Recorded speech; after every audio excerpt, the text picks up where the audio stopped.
ஏன்னா எங்கள் அம்மாண்ட இவ்வளோ கெஞ்சி எத்தனை வருஷத்துக்கு அப்புறம் அம்மா ப்ளீஸ் ப்ளீஸ்மான்னு சொல்லி விஜய் சார் வந்ததால் ஒரு நம்பிக்கை வந்து அம்மா போன்னு சொன்னாங்க.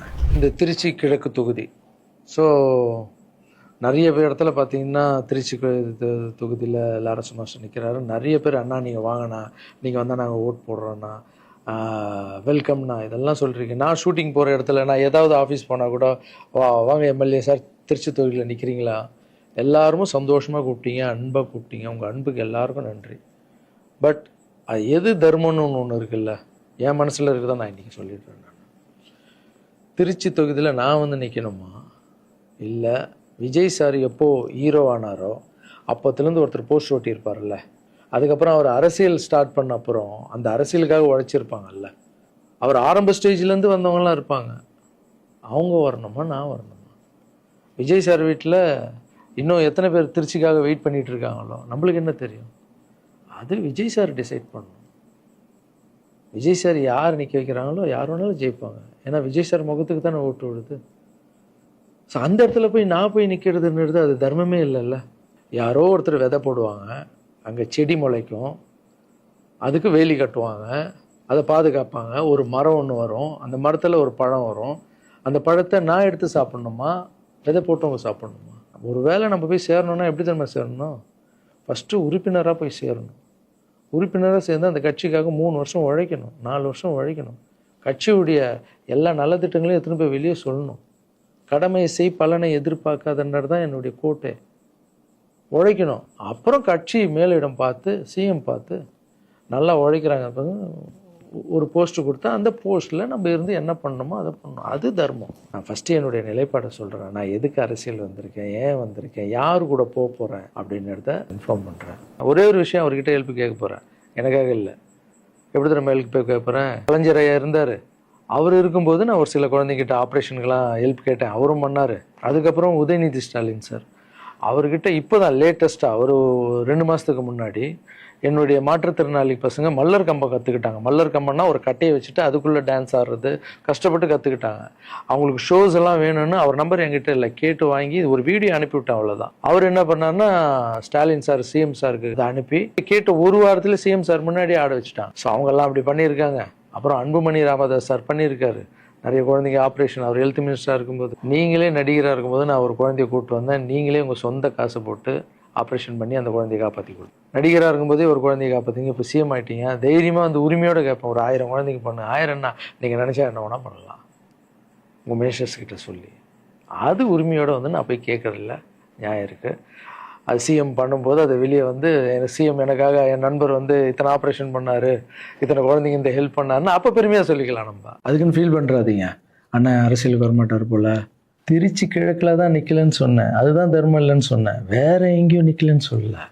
நிற்போம் பொறுமையாக, அடி மேலே அடி எடுத்து வச்சு அவசரப்பட்டு என்ன இது சீக்கிரம் வாங்கலாம் அப்படின்னு சொல்கிறாங்க. என்ன காய்கறி கடையாக போய் வாங்குறதுக்கு?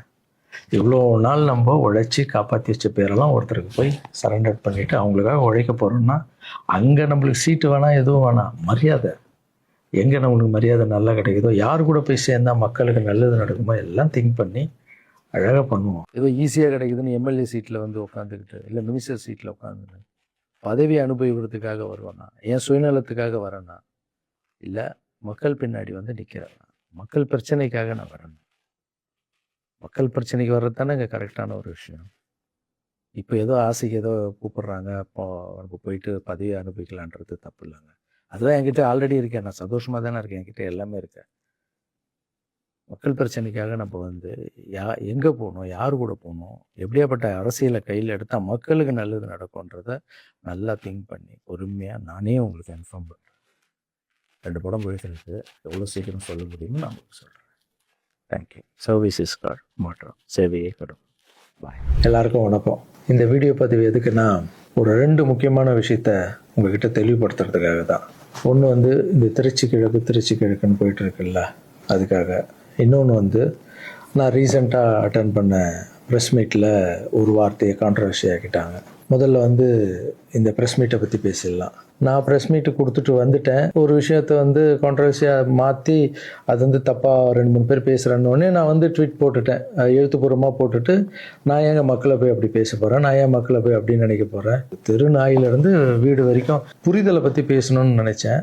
நான் பாட்டு ட்வீட் போட்டு எழுத்துப்பூர்வமாக போட்டுட்டு நான் ஷூட்டிங் போயிட்டேன். ஷூட்டிங் பண்ணிகிட்டே இருக்கோம். 2 நாளுக்கு அப்புறம் பார்த்தீங்கன்னா ஃப்ரெண்ட்ஸ் எல்லாம் ஃபோனு, நண்பா நீ வந்து இதுக்கு வந்து ஒரு வீடியோ போட்டால் நல்லாயிருக்கும், எல்லாம் வந்து தப்பாக புரிஞ்சிட்ருக்காங்க, ஒரு சிலர் இதை வந்து அட்வான்டேஜாக எடுத்துக்கின்னு உன்னை பற்றி தப்பாக பேசிகிட்டு இருக்காங்க அப்படின்னா, இப்போ அதான் ஒரு தடவை ட்வீட் போட்டுட்டான்ல, விட்டு நம்ம அதுக்கு போய் சும்மா பேசிகிட்டு இருக்கக்கூடாது, தப்பு நம்ம பண்ணால் பரவாயில்ல, நம்ம தான் பண்ணலையே அப்படின்னு விட்டாச்சு. அதுக்கப்புறம் என்னுடைய ட்ரஸ்ட் குழந்தைங்கள்லாம் ஃபோன் போட்டு, நம்ம படிக்க வச்ச குழந்தைங்க அங்கங்கே வேலை பண்ணிகிட்டு இருக்காங்கல்ல, அங்கிள் நீங்கள் இதுக்காக ஒரு வீடியோ போடுங்க ப்ளீஸ், இது வந்து ரொம்ப தப்பாக போய்ட்டுருக்கு அப்படின்லாம் பேசினாங்க. என்னடா இது எல்லாம் இப்படி சொல்கிறாங்களே அப்படின்னு பார்க்கும்போது, வீட்டுக்கு போனால் வீட்டில் அம்மாவும் அப்செட்டில் இருக்காங்க. இதுக்கு தான் நான் ஒன்று அரசியலுக்கு போவானே நான். ஐயோ இது ஏதோ ரொம்ப தப்பாக இருக்குது போல். ஃப்ரெண்ட்ஸுங்கிட்ட எல்லாம் கேட்டு பார்த்தா நம்ம சொன்ன எண்ணங்கள் வேறு, இவங்க தப்பாக பேசிகிட்டு இருக்காங்க, அதுவும் ரொம்ப தப்பாக இருக்குது அப்படின்னும் போது, எனக்கு ரொம்ப க்ளோஸான ஒரு பையன் ஒருத்தர் இருக்கார் என்னுடைய ட்ரஸ்ட்டில். அவர் பேர் ராஜகோபால்.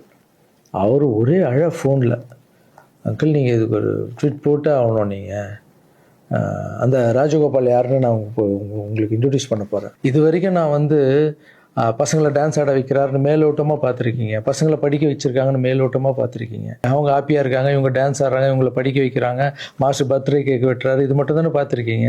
ஒவ்வொரு வாழ்க்கையிலும் எவ்வளோ கஷ்டம் இருக்குது, அவங்கள நான் எவ்வளோ கஷ்டப்பட்டு வளர்த்தேன் அப்படின்றதெல்லாம் அப்போல்லாம் ரீல்லாம் இல்லை. இப்போ சொல்கிறேன், ஒரே ஒரு பையனுடைய அவர் எப்படி வந்து சேர்ந்தார், அவருடைய கஷ்டம் என்ன, நான் எவ்வளோ கஷ்டப்பட்டேன், அவர் இப்போ எந்த நிலைமையில் இருக்கார், எந்த நிலைமையில் இருந்தாலும் நான் அவர் எப்படி விடாமல் இருக்கேன்றதை அந்த பையனை இன்ட்ரடியூஸ் பண்ணுறவாங்க. இவர் பேர் தான் ராஜகோபால். இந்த வீடியோவில் பேசியே அவனுன்ற முடிவில் வந்திருக்காரு. இவர் நிறைய ஆசைப்பட மாட்டார், ஏதாவது ஆசைப்பட்டு கேட்டால் செஞ்சிடணும், எல்லாம் கொஞ்சம் கோவம் வர அவருக்கு. இவர் யாருன்னு முதல்ல நான் சொல்கிறேன். இவர் வந்து சேர்ந்தது 20 வருஷத்துக்கு முன்னாடி என்கிட்ட வந்து சேர்ந்தார். எப்படி தெரியுமா வந்து சேர்ந்தார்? நைட் நான் படுத்துட்டு இருக்கேன், ஒரு 11 மணிக்கு வந்து சொல்கிறாங்க, கீழே உங்கள் வீட்டு கீழே யாரோ ஒருத்தர் வெயிட் பண்ணுறாங்க சார், உங்களை பார்க்கணும் அப்படின்னு சொல்கிறாங்க. இல்லைங்க 11 மணி ஆயிடுச்சு, காலையில் வர சொல்லுங்க அப்படின்னு. ஒரு சிலர் படிப்புக்கு ஹெல்ப் கேட்டு வருவாங்க, இந்த ஆர்ட் ஆப்ரேஷன் ஹெல்ப் கேட்டு வருவாங்க அப்படின்னு நினச்சி, சரி படிப்புக்காக தான் வந்திருப்பாங்க நான் நினச்சிக்கிட்டு காலையில் வர சொல்லுங்கன்னு சொல்கிறேன். இல்லை அப்பா அம்மா இல்லை, யாருமே இல்லை, ஊர்லேருந்து உங்களை நம்பி வந்துட்டாராம், ஸோ உங்களை பார்க்கணுன்னு வெயிட் பண்ணுங்கிறார். கீழே போய் பார்த்ததும் தான். அப்போ வந்து இவர் கொஞ்சம் நடப்பார், நல்லா நடப்பார், கொஞ்சம்னா பெண்டாய் நடந்து போய் வர அளவுக்கு இவரால் முடியும். போய் பார்த்தேன், அப்படியே கண்ணில் அப்படியே தண்ணி, அப்படியே கலங்கி வந்து என்னை அப்படியே கட்டி பிடிச்சாரு 20 வருஷத்துக்கு முன்னாடி இவர். ஸோ அந்த அணைப்பிலே எனக்கு ஃபீல் ஆச்சு, இது வலி உள்ளே ரொம்ப இருக்குது, அவருக்குள்ளே நிறைய வலி இருக்குதுன்னு என்னால் ஃபீல் பண்ண முடிஞ்சது. ஏடாக நானும் உட்காந்து கேட்டேன், இல்லை சார் எனக்கு அப்பாவும் இல்லை அம்மாவும் இல்லை யாரும் இல்லை, என்னால் கொஞ்சம் தான் நடக்க முடியும், எனக்கு வந்து நீங்கள் உங்களை பற்றி கேள்விப்பட்டேன் சார், நான் இங்கேயே வந்து உங்கள் கூடவே தங்கிக்கிறேன் சார், உங்களை பற்றிலாம் நான் படிச்சிருக்கேன் சார், எனக்கு அப்பாவா அம்மாவா இருந்து நீங்கள் என்னை பார்க்கணும் சார் அப்படின்னு. அந்த நைட் டைமு, அவருடைய பேகு, நடக்க முடியாத ஒரு சூழல் அப்படியே பார்த்து, அப்போ தான் நான் ஆரம்பித்து சின்ன குழந்தைங்க இருக்காங்க, பெரியவங்களை எப்படி சேர்த்துக்கிறது உள்ள, குழந்தைங்க கூட போய் எப்படி நம்ம இவங்களை மிக்ஸ் பண்ணுறது, இந்த டவுட்டெல்லாம் இருக்குது மைண்டில், இதெல்லாம் ஓடுது. எல்லாம் சின்ன பசங்களாக இருக்காங்க, இவர் பெரியவராக இருக்கார், எப்படி உள்ள இதெல்லாம் போயிட்டு இருக்கும்போது கூட யோசனை பண்ணிகிட்டே இருக்கேன். பட் எது நடந்தாலும் இல்லை, கடவுள் அமைச்சிருக்காரு, அவ்வளோதான், சேவையே கடவுள், வாங்க நான் பார்த்துக்கலாம் அப்படின்னு அவர் அப்படியே உள்ளே கூப்பிட்டு போய் ஃபஸ்ட் டைம் சாப்பாடு போடுறோம் வீட்டில். அந்த பசியில் அவர் சாப்பிட்டது அதெல்லாம் கூட இன்னும் கூட எனக்கு ஞாபகம் இருக்குது. அந்த பசியில் சாப்பிடும்போது கண் கலங்கிட்டே இருந்தார், அவ்வளோ பசியில் இருந்தார் அவர். ஸோ இவருக்கு வந்து கீழே ஒரு ரூம் கொடுத்து, ஆஃபீஸ்க்கு போகிறதுக்கு முன்னாடி கீழே ஒரு ரூம் கொடுத்து, இவருக்குன்னு ஒரு செப்பரேட் ரூம் கொடுத்து, குழந்தைங்கள்லாம் உள்ளே இருப்பாங்க, இவர் மட்டும் ஆஃபீஸ்க்குள்ளே போகிறதுக்கு முன்னாடி ஒரு ரூம் கொடுத்து இங்கே தங்குங்கன்னொடனே அவர் அழுது எல்லாம் பயங்கர ஹாப்பியாக ஸ்டே ஆகிட்டார். அப்புறம் பார்த்தீங்கன்னா அப்படியே காலம்போது என் கூடவே இருக்காரு, ஹாப்பி, எல்லாமே மறுபடியும் இம்ப்ரூவ் ஆயிடுச்சு. ஒரு 3-4 வருஷத்துக்கு அப்புறம் ட்ரஸ்ட்டுக்கு நிறைய பேர் வந்து போகிறது இதெல்லாம் இருந்தது. அப்புறம் ஆஃபீஸில் வந்து உட்காருவோன்னா இவர் ரூம் பக்கத்துலேயே இருந்ததால நான் என்ன சொன்னேன்னா, கண்ணா நம்ம ரூம் நம்ம மேலே மாற்றிக்கலாம், ஏன்னா ஆஃபீஸ் இருக்குது, உங்களுக்கும் தூங்கணும், டிஸ்டர்ப் ஆகும், நிறைய க்ரௌட் வந்துட்டு போகிறாங்க அப்படின்னு கேஷுவலாக, நம்ம பிள்ளை தானே, நீ மேலே எடுத்துக்கிடா கண்ணா அப்படின்னு சொல்லிட்டு போயிட்டேன். திடீர்னு நைட்டு ஃபோன் வருது, ராஜகோபால் கழுத்தை அறுத்துக்கிட்டாரு, அவருக்கு ரத்தம் ஊற்றுதுன்னு. என்னன்னு புரியல, நானும் ஒய்ஃபு எல்லாம் பதறிச்சுட்டு ஓடணும். போய் பார்த்தா ஒரு பிளேடில் எடுத்து கழுத்தை அறுத்துட்டு இருக்காரு. என்னன்னு ஒர்க்கர்ஸ் கிட்ட கேட்டால் அவங்க சொல்கிறாங்க, இல்லை நீங்கள் கீழே ரூம்லேருந்து மேலே மாற்றிட்டீங்களா அப்படின்னு. பார்க்கறதுக்கு தான் இவர் விளையாட்டு பிள்ளை மாதிரி இருப்பார், அமைதியாக இருப்பார், பயங்கர வால் இது. உடனே நைட்டு ஹாஸ்பிட்டலுக்கு அந்த சூழலை கொஞ்சம் நினச்சி பார்க்கல. இதெல்லாம் இல்லாமல் நான் நார்மலாக நிம்மதியாக படம் பண்ணோமா, வந்தோமா, எக்ஸசைஸ் பண்ணணுமா, தூங்கணுமா அப்படின்னு நான் இருந்திருக்கலாம்ல. மக்களுக்கு ஏதோ ஒன்று பண்ணணும் தானே.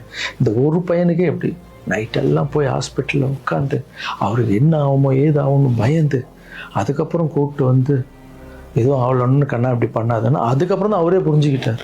ஒரு மாதம் மேலே இருந்தவொடனே ஆமாம் மாஸ்டர் கீழேன்னா எல்லாம் வந்துட்டு போவாங்க, எனக்கு தூக்கமே இருக்க, மேலே நிம்மதியாக இருக்கு மாஸ்டர், ஹாப்பியாக இருக்குன்னு. இந்த மாதிரி பசங்களுக்கு டக்குன்னு கோவம் வந்துடும். அதை புரிஞ்சுக்கணும். இந்த ஒரு பையனுக்கே இந்த ஸ்டோரி இருக்குது. அதுக்கப்புறம் இவர் என்ன பண்ணார், நல்லா நடந்திருந்த பையன் வெளியே போவாதுன்னு சொன்னால் என்ன கேட்காம ஏதோ வெளியே போயிருக்கார். ஏதோ ஒரு இடத்துல போய் விழுந்து பேக் போன்னு அடிபட்டுருச்சு. அவ்வளோதான், ஆப்ரேஷன் பண்ணாதான் இவரால் உட்காரவே முடியும்னு சொல்லிட்டாங்க.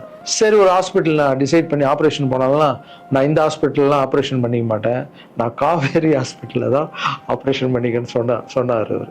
ஏன்டா அது காவேரி ஹாஸ்பிட்டலில் அந்த டைமில் வந்து கலைஞர் ஐயா இருக்கார்ல, அவர் வந்து அந்த ஹாஸ்பிட்டலில் உடம்பு சரியில்லாமல் இருந்தார். இவர் அந்த நியூஸ்லாம் பார்த்துட்டு காவேரி ஹாஸ்பிட்டல் தான் சிஎம்லாம் இருக்காங்கல்ல, அதான் பெரிய ஹாஸ்பிட்டல், அங்கே தான் எனக்கு வேணும் அப்படின்னு. என்ன பண்ணுறது, தம்பி போல புள்ள மாதிரி வந்துட்டாரு. அதே காவேரி ஹாஸ்பிட்டல் கூட்டு போய் அங்க ஒரு டாக்டர், இப்போ டாக்டர் பேர் என்ன கண்ணா? ஷாம் சுந்தர் டாக்டர். இப்ப கூட போய் பார்த்துட்டு வந்தீங்கல்ல? இப்ப கழுத்துக்கு அவர் ப்ராப்ளம், இப்ப போய் பார்த்துட்டு வந்திருக்காரு. உங்களுக்கு ஆபரேஷன் எத்தனை நாள் ஆச்சு, எத்தனை வருஷம் ஆச்சு? 5 வருஷம் ஆச்சு. 5 வருஷத்துக்கு முன்னாடி அந்த காவேரி ஹாஸ்பிட்டலே போய் இவருக்கு ஆபரேஷன் பண்ணி, இதெல்லாம் பப்ளிசிட்டி பண்ணணும்னு சொல்லியிருந்தா கீழே விழுந்தது போட்டிருக்கணும், ஆபரேஷன் டாக்டர் எப்படி பண்றாருன்னு போட்டிருக்கணும். ஆபரேஷனுக்கு அப்புறம் என்ன தெரியுமா நடந்தது, அதுதான் ஆபரேஷனுக்கு அப்புறம் இவரால் நடக்க முடியாது, ஒரு ஆளை போட்டு தான் பாத்துக்கணும்னாங்க. அப்புறம் இவருக்கு ஒரு அம்மா வேலைக்கு ஆளை போட்டோம் இவரை பாத்துக்கிறதுக்கு வீட்டுல. இதெல்லாம் என் சொந்த வீட்டுல வளர்க்குறேங்க, நான் ஃபர்ஸ்ட் வாங்கின வீட்டுல வளர்க்குறேன். ஆமா, இதெல்லாம் என்ன சர்வீஸ், மக்களுக்காக பண்றது. மக்கள் பணத்தால் தான் நான் நல்லா இருக்கேன். மக்களை போய் நான் தப்பா பேசுறேன்னு சொன்னோன்னே வலிச்சிருச்சு. எங்க அம்மாவே வீட்டுக்கு போற அழுதுட்டாங்க, இதுக்குதான் நீ அரசியலுக்கு போவானான்னு சொன்னேன். ஒரு பையனுக்கு எப்படின்னா எத்தனை பிசிக்கல் சேலஞ்ச் நீங்க பாத்துருப்பீங்க, என்னெல்லாம் நடந்திருக்கும் என் லைஃப்ல. அதை விட 60 குழந்தைங்களுக்கு என்னென்ன ப்ராப்ளம். ஒரு குழந்தை கொரோனா வந்து எல்லா குழந்தைக்கும் கொரோனா வந்து. இப்பதான் வந்து ட்ரஸ்ட்ல எல்லா பசங்களும் பெருசாயிட்டாங்க, ஒரே ட்ரஸ்ட்ல இருக்கக்கூடாதுன்னு பசங்க அங்கங்க படிக்க வச்சு அவங்க பாட்டி வீட்லயே அங்கங்க இருக்காங்க. இப்போ ஒரு வாரத்துக்கு முன்னாடி தான் ஃபாதர்ஸ் டே வந்தது. நான் வளர்த்த குழந்தைங்க எல்லாரும் எனக்கு வந்து செலிப்ரேட் பண்றாங்க. இன்னும் நம்ம இங்கே தானே வளர்ந்தோம், அப்பா தானே வளர்த்தாருன்னு என்னை பார்த்து இந்த பூச்செண்டு கொடுக்கும்போதெல்லாம் எனக்கு அவ்வளோ ஒரு சந்தோஷம்.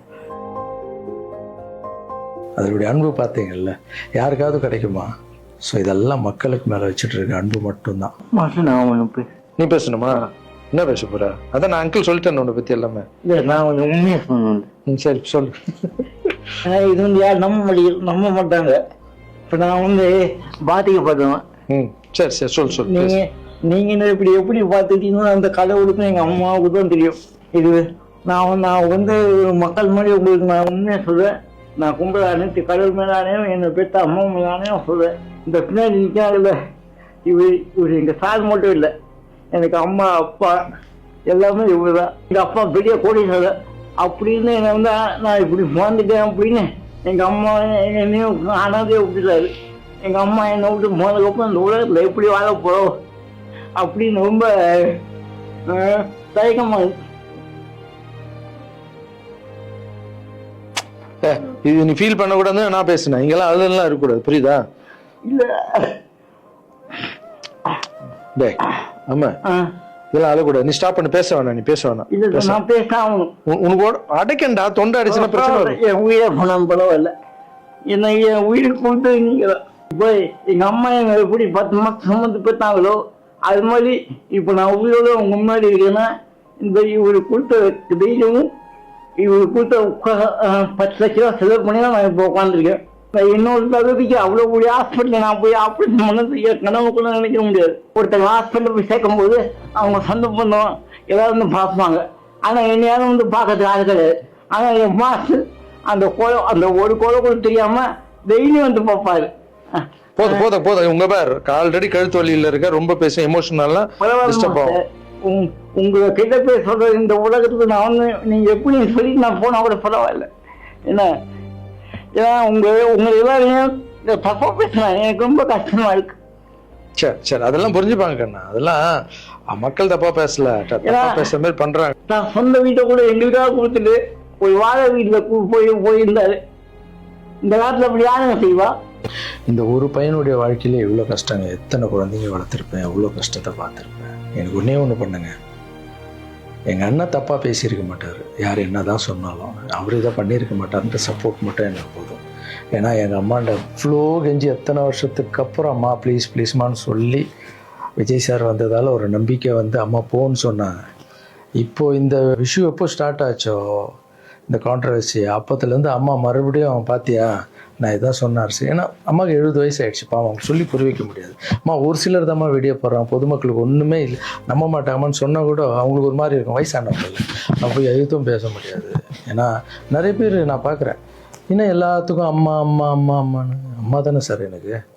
என்னுடைய ஃபஸ்ட்டு ரசிகை எங்கள் அம்மா, ஃபஸ்ட்டு குரு, ஃபஸ்ட்டு டீச்சரு, அதுக்கப்புறம் என்னுடைய தெய்வம், என்னுடைய பெஸ்ட்டு ஃப்ரெண்டு, எல்லாமே என் வாழ்க்கையில் தாய் தாங்க. தாய் இல்லைன்னா நான் இல்லவே இல்லைங்க.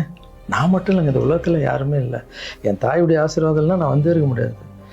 நான் பேசினா தாயின்னு வரும், அது வரலன்னா தான் தப்பு. நீங்கள் என்ன எல்லாத்துக்கும் தாய் தாய் தாய், நான் அப்படி தான். அப்புறம் இன்னொரு வார்த்தை கூட கேட்குறீங்க, ஏன் வர்றதுன்னா வர வேண்டியதானே, ஏன் மக்கள்கிட்ட போய் கேட்கணும்? மக்கள் திருப்பி மகிழ்ச்சியும் திருப்பின்ட்டு இருக்குல்ல. மற்றவங்களாம் கேட்க மாட்டாங்க, வந்துடுவாங்க. நான் மற்றவங்க கேட்க மாட்டாங்க, நான் கேட்பேன். என் சொந்தத்தை எல்லாரையும் கேட்குறேன். அதுமாரி மக்கள்கிட்ட ஒரு வார்த்தை கேட்டால் என்ன தப்பு? ஏன்னா அவங்க தான் என்னை வாழ வச்சாங்க. அவங்க தான் ஒரு வேளை வந்து லாரன்ஸ்னா நீ அரசியலுக்கு வராத, ட்ரஸ்ட் விஷயமே போதும்னு ஒரு வேளை அவங்க நினச்சிருந்தா கேட்குறதுல என்ன தப்பு? அவங்களுக்கு மரியாதை கொடுக்குறதுல என்ன தப்பு? இனிமேல் நான் கேட்டு தான் பண்ணுவேன். 4 பேருக்கு சாப்பாடு போட்டால் அரசியலுக்கு வந்துடலாமா? மாற்றுத்திறனாளிக்கு 2 பேருக்கு டான்ஸ் சொல்லி கொடுத்துட்டா அரசியலுக்கு வந்துடலாமா அப்படின்னு கேட்குறீங்க. நான் 4 பேருக்கு சாப்பாடெல்லாம் போடலாங்க.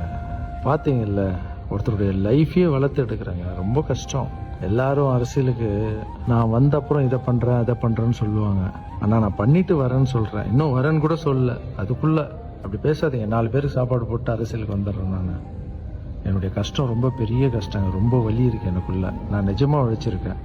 இதெல்லாம் கேட்கும்போது மனசுக்கு ரொம்ப கஷ்டமாக இருக்குது. முன்னாடி ஏதோ பேசிட்டீங்க, இந்த வீடியோ பார்த்தீங்களா, இப்போவாது என் கஷ்டம் புரிஞ்சிருக்கும்.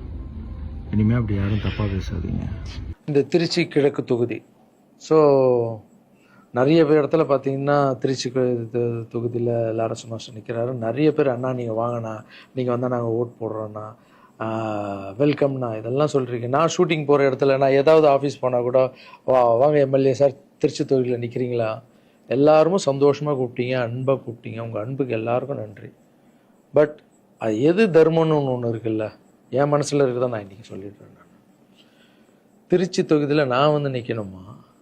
இல்லை, விஜய் சார் எப்போது ஹீரோ ஆனாரோ அப்போத்துலேருந்து ஒருத்தர் போஸ்ட் ஓட்டியிருப்பார்ல, அதுக்கப்புறம் அவர் அரசியல் ஸ்டார்ட் பண்ண அப்புறம் அந்த அரசியலுக்காக உழைச்சிருப்பாங்கல்ல, அவர் ஆரம்ப ஸ்டேஜ்லேருந்து வந்தவங்களாம் இருப்பாங்க.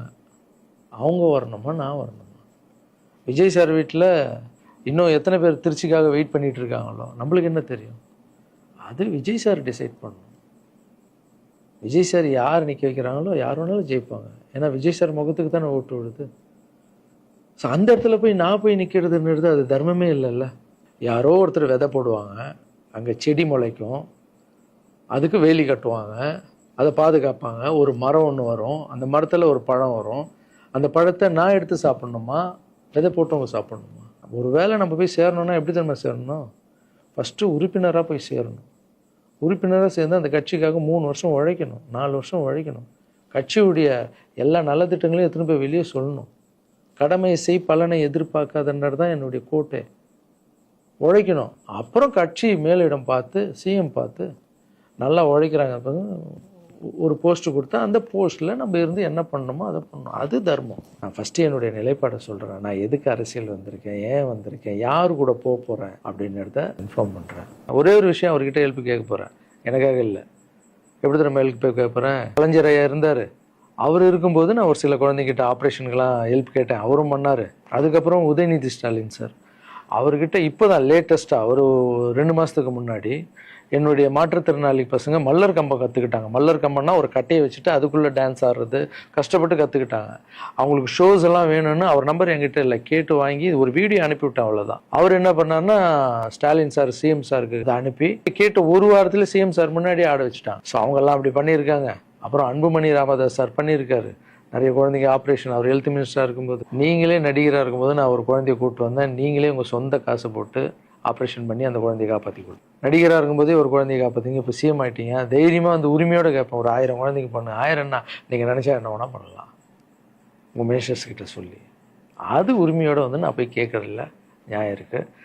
அது சிஎம் பண்ணும்போது அதை வெளியே வந்து சிஎம் எனக்காக என் நண்பர் வந்து இத்தனை ஆப்ரேஷன் பண்ணார், இத்தனை குழந்தைங்க இந்த ஹெல்ப் பண்ணாருன்னு அப்போ பெருமையாக சொல்லிக்கலாம். நம்ம அதுக்குன்னு ஃபீல் பண்ணுறாதீங்க. அண்ணன் அரசியலுக்கு வரமாட்டார் போல். திருச்சி கிழக்கில் தான் நிற்கலன்னு சொன்னேன், அதுதான் தர்மம் இல்லைன்னு சொன்னேன், வேற எங்கேயும் நிற்கலன்னு சொல்லல. நிற்போம் பொறுமையாக, அடி மேலே அடி எடுத்து வச்சு. அவசரப்பட்டு என்ன இது சீக்கிரம் வாங்கலாம் அப்படின்னு சொல்கிறேன். என்ன காய்கறி கடையாக போய் வாங்குறதுக்கு? இவ்வளோ நாள் நம்ம உழைச்சி காப்பாற்றி வச்ச பேரெல்லாம் ஒருத்தருக்கு போய் சரண்டர் பண்ணிவிட்டு அவங்களுக்காக உழைக்க போகிறோம்னா அங்கே நம்மளுக்கு சீட்டு வேணாம், எதுவும் வேணாம், மரியாதை. எங்கே நம்மளுக்கு மரியாதை நல்லா கிடைக்குதோ, யார் கூட போய் சேர்ந்தால் மக்களுக்கு நல்லது நடக்குமோ எல்லாம் திங்க் பண்ணி அழகாக பண்ணுவோம். ஏதோ ஈஸியாக கிடைக்குதுன்னு எம்எல்ஏ சீட்டில் வந்து உட்காந்துக்கிட்டு, இல்லை மினிஸ்டர் சீட்டில் உட்காந்துட்டு பதவி அனுபவிக்கிறதுக்காக வருவேன்னா, என் சுயநலத்துக்காக வரேன்னா, இல்லை மக்கள் பின்னாடி வந்து நிற்கிறேன், மக்கள் பிரச்சனைக்காக நான் வரேன். மக்கள் பிரச்சனைக்கு வர்றது தானே இங்கே கரெக்டான ஒரு விஷயம். இப்போ ஏதோ ஆசைக்கு ஏதோ கூப்பிட்றாங்க, அப்போ நம்ம போயிட்டு பதவி அனுபவிக்கலான்றது தப்பு இல்லைங்க. அதுதான் என்கிட்ட ஆல்ரெடி இருக்கேன், நான் சந்தோஷமாக தானே இருக்கேன், என்கிட்ட எல்லாமே இருக்கேன். மக்கள் பிரச்சனைக்காக நம்ம வந்து எங்கே போகணும், யார் கூட போகணும், எப்படியாப்பட்ட அரசியலை கையில் எடுத்தால் மக்களுக்கு நல்லது நடக்கும்ன்றத நல்லா திங்க் பண்ணி பொறுமையாக நானே உங்களுக்கு இன்ஃபார்ம் பண்ணுறேன். 2 படம் போயிட்டு எவ்வளோ சீக்கிரம் சொல்ல முடியுமோ நான் உங்களுக்கு சொல்கிறேன். தேங்க்யூ. சர்வீஸ் இஸ் காட், மாற்றம் சேவையே கடும். பாய். அறுவை சிகிச்சையில் குணம் இது ஆயுட்கால நிவாரணம். டாக்டர் ஸ்ரீவர்மாஸ்.